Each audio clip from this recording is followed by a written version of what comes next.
Olá, meu amigo e minha amiga, sejam bem-vindos a mais um Portal do José, iniciando mais um encontro nesse começo de domingo, que, como vocês podem ver, no ambiente que eu me encontro aqui, está absolutamente tranquilo. Ao contrário de muitas regiões do mundo, especialmente no Rio Grande do Sul, que está sendo agora devastado por uma enchente absolutamente sem precedentes. E todas as vezes que acontece alguma tragédia como essa, de natureza climática, não só no Brasil, mas como em qualquer parte do mundo, muitos olhares críticos são focalizados ali para as causas desses problemas. E nós estamos vendo ao longo dos últimos anos, das últimas décadas, que o aquecimento global está provocando uma série de alterações muito severas, secas prolongadas em algumas regiões, provocando desastres econômicos, desastres em relação a alimentos, à produção de alimentos e também questões sociais muito graves.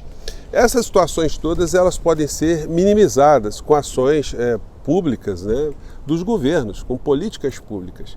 Em países onde há uma grande desigualdade social, onde os orçamentos são carreados não para responder às principais necessidades do povo, mas para grupos econômicos, essas situações ficam muito mais graves. Os problemas climáticos estão acontecendo em todas as partes do mundo, em países ricos, países pobres, mas nos países pobres, quem paga a conta são sempre os pobres, né? E dá para a gente responsabilizar alguém em especial em função disso que está acontecendo? Sim, porque a gente vê muito oportunismo, né? Muita gente sem ter a honestidade suficiente para mergulhar na causa desses problemas. A gente fulanizar, olha, a culpa é de fulano especificamente, a gente pode estar cometendo um erro, né? E não resolvendo o problema. A gente tem que entender o problema na sua raiz. Bom, vou conversar aqui com vocês sobre algumas dessas questões, né? E lembrar também que no meio desse oportunismo, tem uma vigarice gigantesca por parte da extrema-direita que a gente não pode ser tragado por ela para responder ou para agir na mesma frequência, né? Bom, antes de entrar aqui nos nossos temas, quero convidar você que está chegando agora, nosso portal ainda não nos conhecia, para que você se inscreva aqui conosco, conheça também os nossos outros vídeos. Se você gostar, compartilhe, recomende, não se esqueça, dê o seu joinha, mande seu comentário, se puder, se inscreva também no nosso clube de membros. Você que é muito bem-vindo e muito bem-vinda. Gente, olha, muito obrigado por vocês estarem super engajados aí na votação do IBEST. Portal do José, no quesito, né, jornalista influenciador, já está em primeiro lugar, já ultrapassamos ali todos os colunistas de extrema direita, o que é muito bacana. Nessa fase a gente pode votar todos os dias, então vamos seguir em frente, né? Vamos ficar ali chamando a atenção, né, para que as nossas vozes aqui, as nossas reflexões cheguem a mais pessoas, tá legal? Então vamos seguir em frente e vou deixar o link aí para você participar, tá bom? Bom, gente, então nós estamos vendo aí essas situações aí que estão agora atingindo o Rio Grande do Sul, mas poderiam estar atingindo a Itália, poderiam estar atingindo os Estados Unidos, a África, a Ásia, qualquer lugar do planeta. Porque as respostas que a natureza está dando em relação àquilo que o homem está fazendo contra a natureza são essas situações aí. Mas sendo algumas dessas situações previsíveis, o que se pode fazer para se minimizar danos? Bom, gente, políticas públicas. E políticas públicas de quê? Bom, de contenção de encostas, de política urbana, política habitacional, política de infraestrutura, política de saneamento, política de recolhimentos de lixos, de reciclagem de lixos, enfim, políticas ambientais ligadas a florestas, a reflorestamentos, a mananciais, são muitas frentes. Agora, essas frentes, elas precisam ser colocadas numa prioridade orçamentária.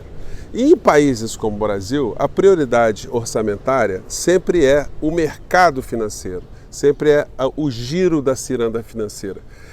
A maior parte da população brasileira não faz ideia que todos nós pagamos todos os anos 40% para mais, né? Chegando até quase 50% de tudo que nós produzimos, todos os impostos são carreados ou recolhidos no país, 40% até 50%, 49% são carreados para pagamentos de juros, serviços da dívidas, títulos, etc, etc, etc. E o povo brasileiro nunca discutiu isso. Essa temática é um verdadeiro tabu. E é uma coisa tão blindada e, de um certo modo, vergonhosa que o campo progressista não coloque essa questão como uma questão central. Porque sempre faltará dinheiro para investimentos públicos, em educação, saneamento básico, enfim, erradicação da pobreza, porque essas áreas que são afetadas em muitas catástrofes são áreas onde, exceto quando acontece uma situação como essa no Rio Grande do Sul, né? Mas as primeiras populações são atingidas, são sempre as populações que estão morando precariamente em áreas de risco, em áreas que têm enchentes quando o índice de chuvas são muito grandes, pessoas que moram em áreas onde tem deslizamentos, enfim. São residências precárias, são condições precárias, são essas pessoas que são atingidas primeiramente, né? Então, não dá para a gente tentar escolher um vilão nesse momento para dizer, olha, a culpa foi de fulano. Não, a culpa é de um modelo. Agora, todos os fulanos têm responsabilidade na medida que não questionam esse modelo. Porque o Brasil tem dinheiro. Agora, o dinheiro não está sendo deslocado prioritariamente para as áreas sociais, para a área de educação, saúde. Gente, um povo que tenha condição de morar num local melhor, que tenha conhecimento, que não deve poluir os rios, que não deve desmatar as encostas, enfim, um país que cuide da sua infraestrutura, dificilmente sofre os danos de uma catástrofe dessa, como o Brasil tem sofrido em todas as regiões. A gente pode escolher a Bahia, pode escolher o Nordeste, a região amazônica.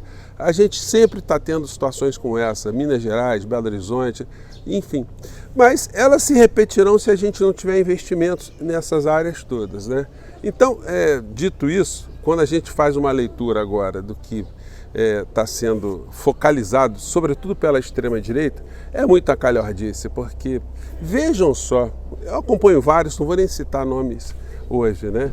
Mas eles dizendo aí que, olha, o governo Lula não tem empatia, observando ali o comportamento do Lula, comportamento da Janja, as publicações nas redes absolutamente superficiais, ninguém fala do problema em si, das responsabilidades dos governos sucessivos ao longo de décadas no nosso país, da política econômica que tira dinheiro de áreas importantes para que a gente fique sujeito a esse tipo de situação, né?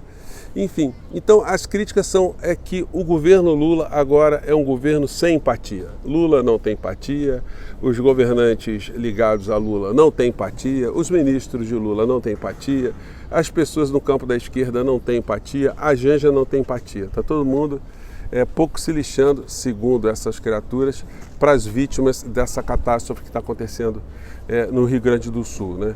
Aí eu pergunto para vocês, tem coisa mais cínica, mais bandida, mais calhorda do que esse tipo de fala, esse tipo de situação que essas pessoas estão tentando transmitir? Eles conseguem, de certo modo, né, para suas bolhas? Justamente essas criaturas que, ao tempo que os hospitais estavam abarrotados, as pessoas estavam morrendo, a gente sujeito aqui a um presidente da República que coloca um ministro da Saúde, um incompetente, um militar que não tinha a menor noção do que estava fazendo ali, enfim, com todos os atropelos, além de utilizar o tempo todo os canais que ele tinha para desmoralizar o uso de vacinas, de isolamento, de máscara, de álcool em gel, enfim, que apostou que a doença, né, ela iria, de um certo modo, parar de evoluir, parar de eliminar brasileiros, e isso faria com que a economia do nosso país, né, que é o que estava ali no centro da preocupação da criatura, tivesse uma preservação no final da história. Então, essas criaturas que não derramaram uma lágrima, que combateram as pessoas que estavam combatendo a doença, combatendo a desorganização, combatendo a má informação, essas pessoas que têm as mãos sujas de sangue, essas pessoas que têm as mãos sujas de terra, né, de cemitério, de tanto ajudarem a jogar pessoas nas sepulturas, vêm hoje falar em empatia. Então, é muita cara de pau. Eu já tentei mandar um recado lá para a ministra da Saúde em outras situações, Porque quando ela tem ido ao Congresso Nacional para prestar algum tipo de esclarecimento em relação a políticas públicas na área da saúde, normalmente ela é interpelada por esses mesmos bolsonaristas assassinos, esses genocidas, esses sem alma, e criticam ali alguma coisa que ela teria feito ou deixou de fazer, né? Como se eles tivessem algum tipo de preocupação com a saúde. E aí, o que eu tentei transmitir para a ministra? Ministra, quando vier uma criatura dessa, bolsonarista, te perguntar alguma coisa, a senhora tem que partir de uma premissa, a senhora tem que dizer o seguinte: olha, deputado, o senhor eu não vou responder. O senhor faz parte de um grupo político, um grupo ideológico no nosso país que matou pessoas. Então o senhor não tem autoridade moral para me questionar absolutamente nada em relação à saúde aqui no nosso país, em relação a políticas públicas de saúde do nosso país. Então eu não vou responder ao senhor em absolutamente nada, não vou escutar o seu questionamento.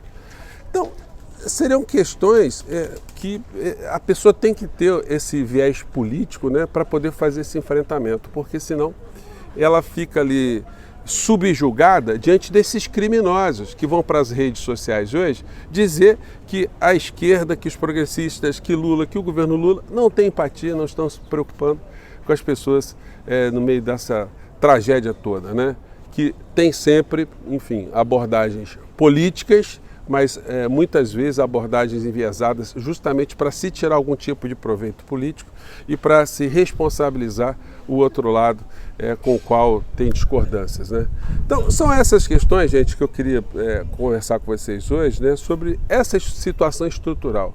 No fundo, todas essas questões precisam ser enfrentadas no plano global, a questão climática, e no nosso plano nacional se precisa de muito dinheiro, muito recurso, mas o recurso ou os recursos, eles dependem de uma alteração na política pública de deslocamento ou da utilização do orçamento da nação.